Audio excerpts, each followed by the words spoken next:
itu bisa satu rasa yang disebut dalam hakikat persaudaraan. Sekedar berkata bersaudara gampang, tetapi untuk menyawijikan saudara yang sejati itu susah. Maka ketika Pak Suryo kaya, saya pun ikut kaya. Pak Suryo miskin, saya tidak ikut miskin. Pasti begitu. Ya itulah karena nyawiji kadang-kadang.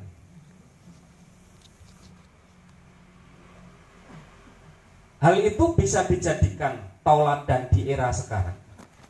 Seandainya lembaga-lembaga ini pada nyawiji, baik itu TM, baik itu WSP, baik itu HKSA, saya pikir nek kalah yora, kalau menang yora kebangetan, sing kalah yora. Karena kunci daripada perkembangan itu adalah nyawijinya kalian. Kalau kalian bisa satu misi, satu visi yang disebut dalam ikatan persaudaraan, maka yang namanya lembaga kemungkinan dikrisis itu kecil. Setiap tahun akan mengalami krisis, grafik yang naik. Kuncinya ada di kalian. Modalnya selain nyawiji apa, Pak? Migunani. Piye artinya migunani? Itu kita tidak akan bisa menerapkan ilmu migunani kalau tidak nyawiji. Kalau setiap tahun keilmuan kita makin berkembang dan makin bertambah, dasarnya karena nyawiji di dalam persaudaraan itu. Kalau saya belum punya ilmu, saya belum punya pengetahuan, saya akan tanya yang punya. Ayo Pak Suryo, ada ilmu apa hari ini? Maka Pak Suryo berkata, oh ilmu yang baru demikian. Kenapa Pak Suryo mau memberi? Karena dasarnya nyawiji. Kenapa mau memberi? Karena pengen menjadi manusia sing migunani. Coba kita bayangkan, seandainya seluruh otak yang ada di manusia di sini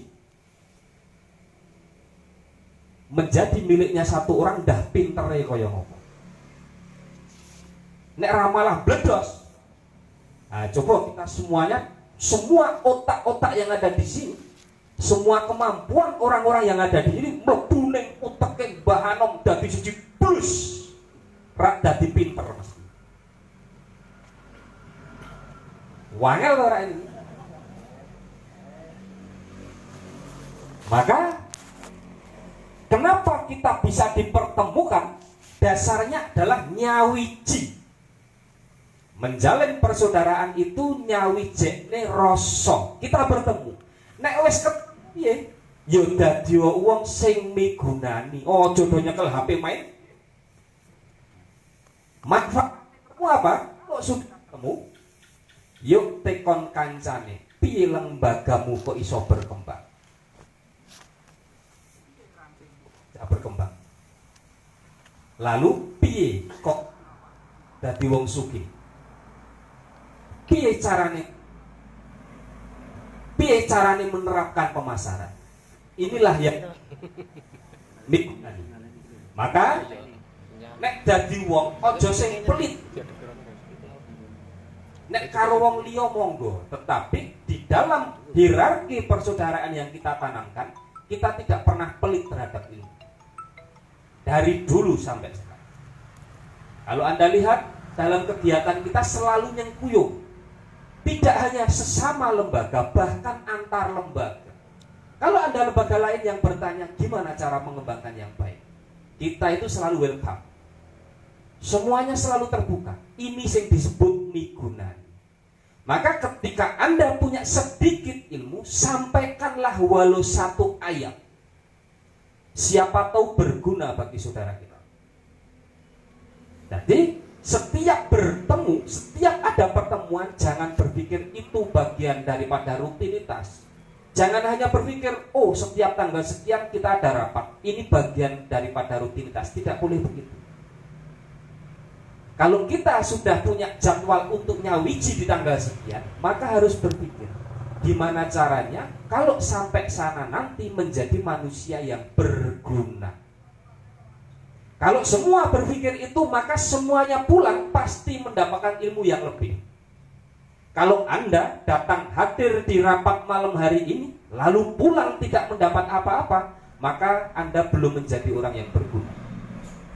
Begitu juga ketika dalam latihan sehari-hari. Kalau dalam 1 minggu kita mengajarkan ilmu kepada murid, di dalam otak kita harus berpikir menjadi manusia yang berguna bagi manusia yang lain. Maka kalau besok hari Senin kita hendak mengajarkan kepada murid-murid kita, dipikir biar kita menjadi manusia yang berguna, apa yang harus diajarkan. Cuma nafas meditasi terus. Kalau hanya sekedar nafas semedi 1, semedi 2, terus mulai lewat video ya iso. Tetapi ada kandungan manfaat yang lebih daripada itu ketika kita bisa nyawiji. Rata-rata orang ketika datang, rapat rutin absen pulang. Tidak begitu. Hakikat daripada nyawiji seri yang ada di. Kalau kita bisa teliti, maka temuan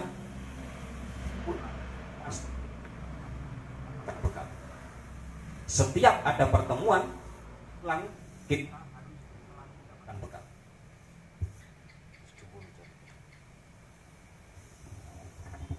Iki loro itu nganggo sing pengenge. Meh ngomong apa malah lali. Sing adomo krungu ora ya? Dengar ya? Dengar. Kalau di zaman dulu saya dengan Pak Suryo hanya bermodalkan menjadi saudara yang bisa nyawiji di dalam rasa, bisa nyawiji di dalam misi, lalu menjadi hal yang berguna. Berguna untuk saudara dan berguna untuk orang lain, sarana menjadi manusia yang berguna untuk orang lain yaitu dengan lembaga Tahta Mataram. Kalau sekarang diterapkan tentang ilmu apa itu nyawiji, apa itu migunani, maka perkembangannya bisa berlipat-lipat jauh lebih baik daripada era saya dengan Pak Suryo. Kenapa? Dulu HP belum ada, mobil belum ada, motor belum ada, telepon masih di wartel, internet belum ada, komputer belum punya, pasukan masih sedikit. Maka ketika TN ada laporan murid 30.000, saya tidak kaget. WSP laporan murid 80.000, 8.000, salah boleh. 80.000 misalnya. Saya juga tidak kaget. Karena ini zaman sekarang.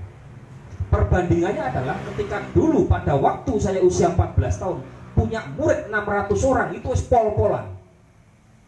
Tidak ada Facebook, tidak ada Twitter, tidak ada IG, pasang pamflet gunting teremplek pakai kaki kanji itu.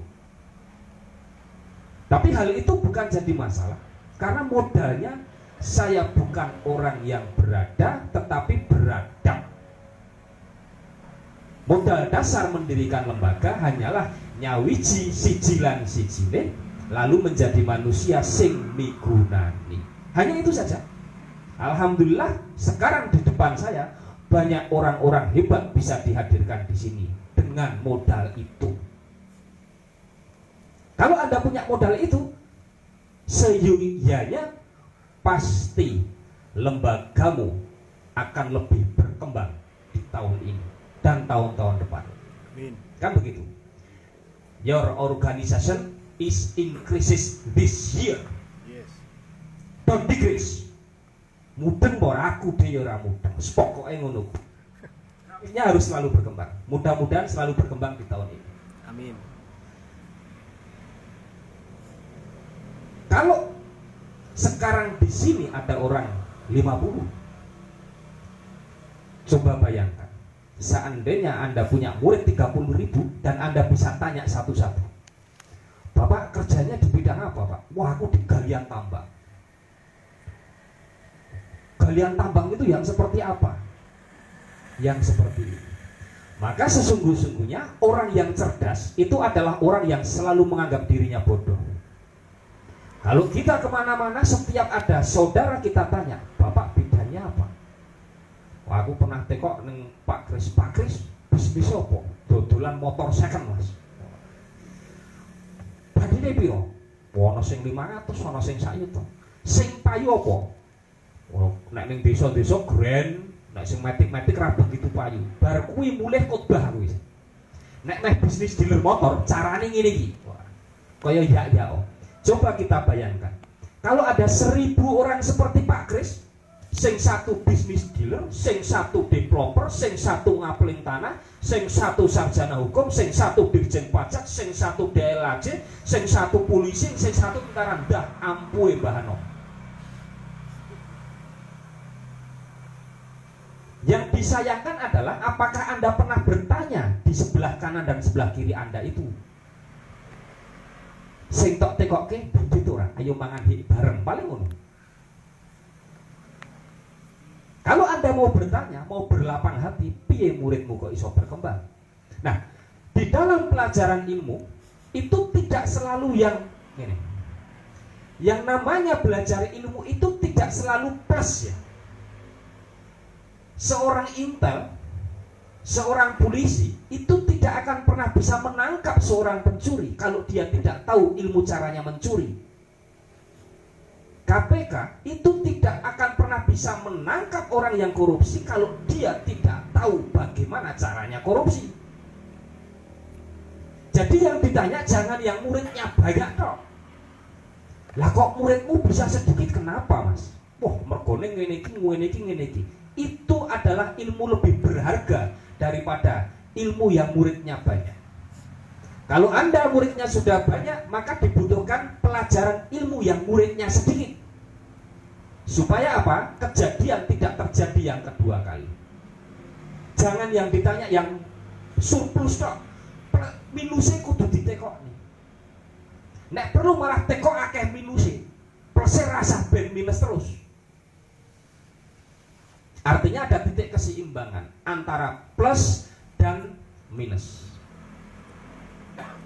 Di dalam perjalanan saya berkelana, selalu yang saya pikir, di mana saya menginjakkan kaki, maka pulang harus membawa ilmu. Dimanapun itu. Kalau saya pulang sudah membawa ilmu, gimana caranya ilmu yang saya praktekkan bisa saya terapkan di tempat saya dapat ilmu itu.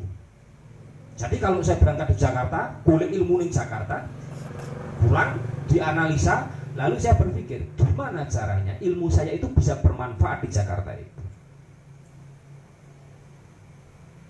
Oleh karena itu, kalau Anda mengamati, saya memang suka banyak ngobrol. Artinya ketika ketemu orang pasti banyak ngobrol. Apa yang saya tahu, saya akan memberi. Karena apa? Saya pengen menjadi orang yang berguna. Sebaliknya, karena saya pengen menjadi orang yang berguna untuk diri saya, maka saya harus menambah ilmu. Saeneng-eneng wong tak tekoki, bakul cilok lho carane gawe piye ngerti ya. Dengan dasar pengetahuan itu, maka hidup kita akan lebih mudah ke depan. Baik di dalam mengembangkan lembaga maupun mengatur dalam kehidupan perekonomian sehari-hari. Jadi, kalau banyak saudara TM berkembang, jangan hanya berpikir monoton begitu-begitu saja.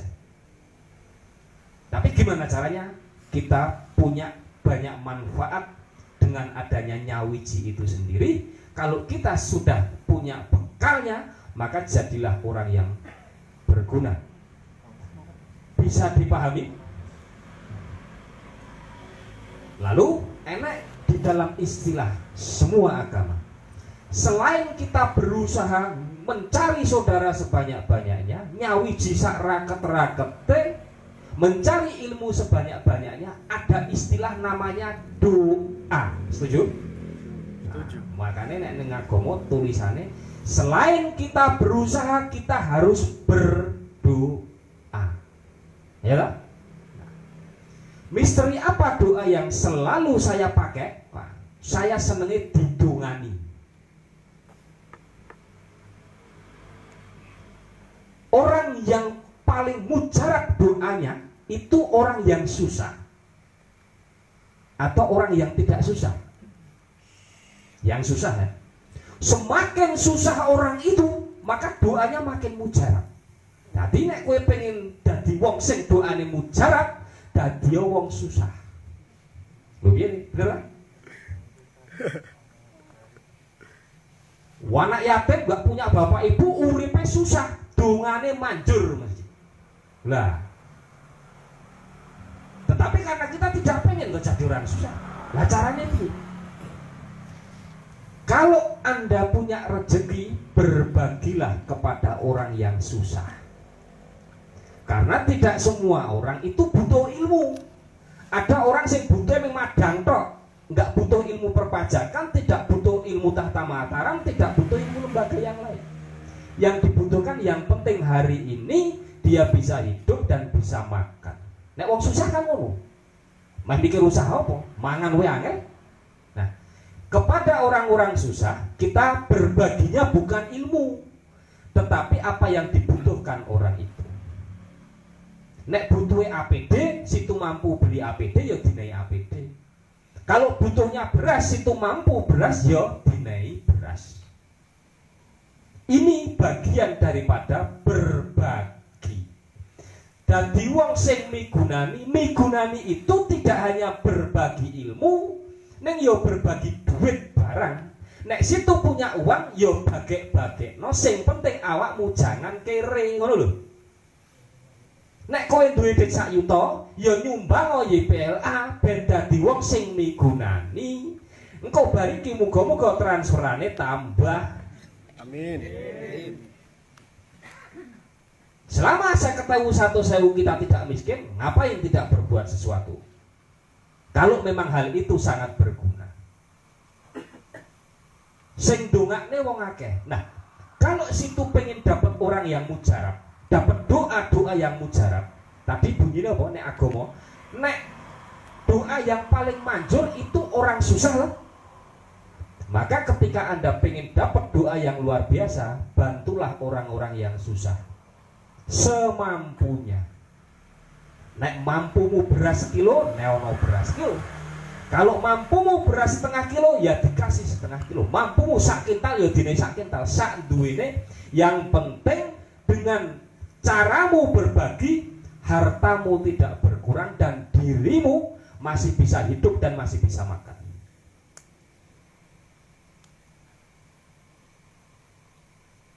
Lalu siapa yang mendoakan saya setiap hari dan setiap bulan? Kalau Anda pengen tahu, dimanapun saya punya usaha, dimanapun saya tinggal, saya selalu berbagi. Setiap tanggal 23, sejumlah 23 orang, semuanya saya kasih beras. Ini sudah berjalan bertahun-tahun. Tidak hanya di Mojolaban, nek Batam yoyo, nek Jakarta yoyo. Siapa yang saya bagi? Orang yang tidak mampu. Nyarinya gimana? Gampang. Tekok Pak Bayan atau Pak RT. Terpilihlah orang janda yang tidak punya anak, tidak punya suami. Ada anak yatim, ada orang usia 70 tahun, ada yang usianya 80 tahun hidup sendiri, anaknya nggak ngurusi banyak, sampai nggak apal lalu. Setelah diantar beras Pak Taryo setiap tanggal 23, pas dineki, kita nek datang ke Kiai kan, Pak Kiai, saya minta doanya supaya bisa rezeki saya lancar, supaya bisa beli mobil, supaya hutang saya segera lunas. Dadak minta loh, Pak Kiai tolong doakan saya, harus minta nek saya enggak. Bar dinai beras diterima, ya Allah, langsung orang itu berdoa tanpa diminta dengan tulus dan dengan air matanya. Langsung ia berdoa, ya Allah, moga-moga Pak Lindu Haji diberikan panjang umur, diberikan rezeki yang lebih. Itu jumlahnya setiap satu tempat 23 orang tidak mampu dan orang susah. Ada 3 tempat saya di 3 kota. Berapa tahun saya melaksanakan itu? Lebih dari 2 tahun. Ada ya Pak Taryo? Lebih ya? 5 tahunan lah juga. Dan setiap tahun saya selalu berkembang. Berbaginya bukan lagi di 1 kota, ada beberapa kota dan itu rutin. Tidak mungkin mundur. Kenapa? Semua direktur yang saya serai, kalau sampai kau membagikan kepada orang miskin ini, mundur tanggal 24 kau bagikan di tanggal 23, dendanya apa Pak Tanya? Dendanya 1 kali gaji. Jadi nek gaji ini Mas Pondra 15 juta, sampai telat membagikan beras kepada fakir miskin, tanggal 24 baru bagikan, Mas Pondra harus membayar 15 juta kali 2, 30 juta. Jadi gak mungkin telat. Semuanya saya serahkan ke direktur-direktur.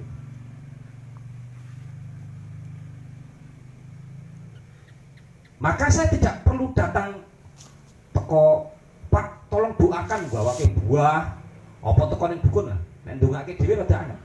Datang ke dukun bawakan rokok, gula teh, ngono enggak perlu gitu. Yang mendoakan sudah rutin kayak jadwal pengajian. Terus wong susah kabeh. Ini di bidang manfaat doa. Di bidang manfaat pahala gimana? Situ cek Al-Qur'an. Wong sing mlebu surga dengan pintu sendiri tanpa melewati dicek. Itu wong sing sedekah kepada orang miskin. Masuk surga jalannya banyak. Ana sing munggah haji, ana sing gaene nulungi wong, ana sing gaene zakat, terus bapak pengen. Dan zakat bagian salah satu pintu tanpa melewati jembatan, langsung blubus ora percaya cek ayat. Ya masuk ini. Halo, pintunya khusus. Wah. Aku sok bar mati ngono. Ya kowe antri. Pak ora wis ketuk pintu dhewe yang mati. Ngono lho. Iki nek masalah pahala. Dadi nek pengen dadi wong urip sing migunani iki ya dikompliti. Golek ilmu, golek sedulur, nek rapat golek sedulur, gabung TM nyari saudaranya, kan gitu. Cari ilmunya, Ngono. Lalu nek wis entuk ilmu terus piye? Ya nek iso golek modale ya sisan. Halo, kalau kita sudah punya ilmu, kita sudah punya sedulur, kita sudah punya usaha yang mapan, maka kewajibannya doanya harus dan berbagi kepada yang tidak mampu itu juga harus. Ngono. Jadi aja mikir awake dhewe. Saya harapkan walaupun harapan itu tidak selalu pasti, pulang dari sini situ besok setiap bulan berbagi kepada tonggomu sak duwemu. 5 kilo, 5 kilo. 1 kilo, 1 kilo sak duwene. Kalau situ bisa ngerokok 1 hari 1 bungkus, ya, kali berapa saya rokok?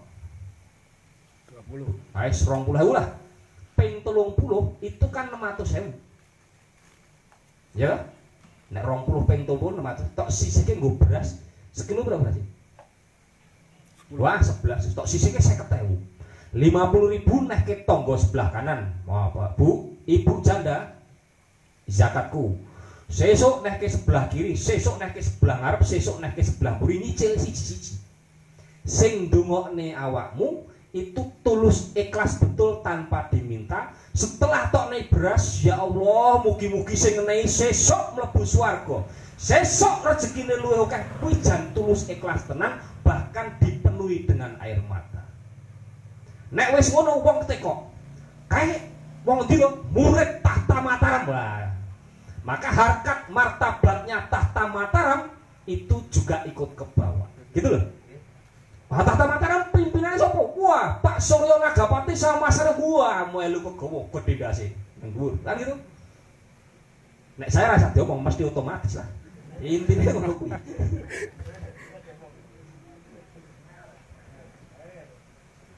Lah, yang saya sampaikan ini orang ngomong tok iki yo tenanan yo.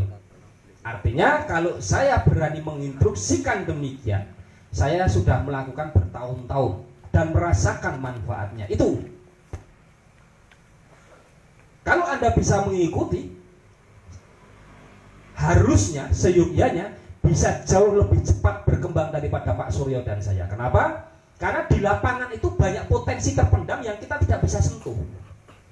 Kalau Anda bisa keliling-keliling, aneh Pekalongan lah, neng Tuban lah, maning Jakarta, sak gelem-geleme jenengan Anda punya akses itu dan bebas. Anek saya mau aku rono meh dulan-dulan, wong dadak diatur kon sambutan lah rasido lah. Kapan golek ilmu aku tadi ini, semua sambutan terus wis. Ini ada perbedaan. Jadi sebetulnya peluang di lapangan itu lebih besar daripada peluang-peluang di pusat. Sesuk nek diunggahke sabu aja gelem. Ojo do rebutan sabuk, engko nek munggah sabuk dhuwur banget, endingnya adalah untuk belajar ke lapangan bawah agak susah.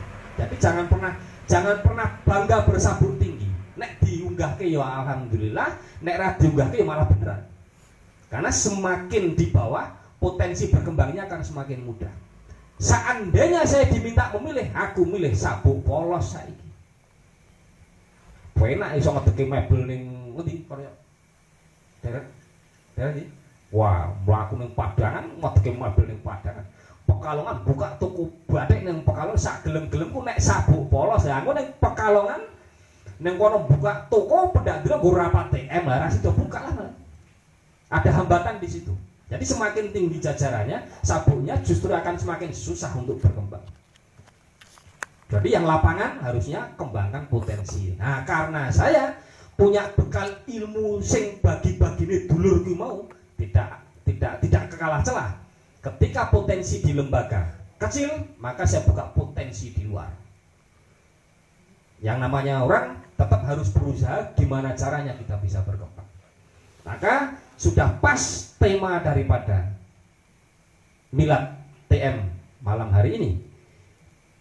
Intinya adalah di dalam ikatan persaudaraan itu harus satu visi, satu misi yang disebut dengan nyawiji.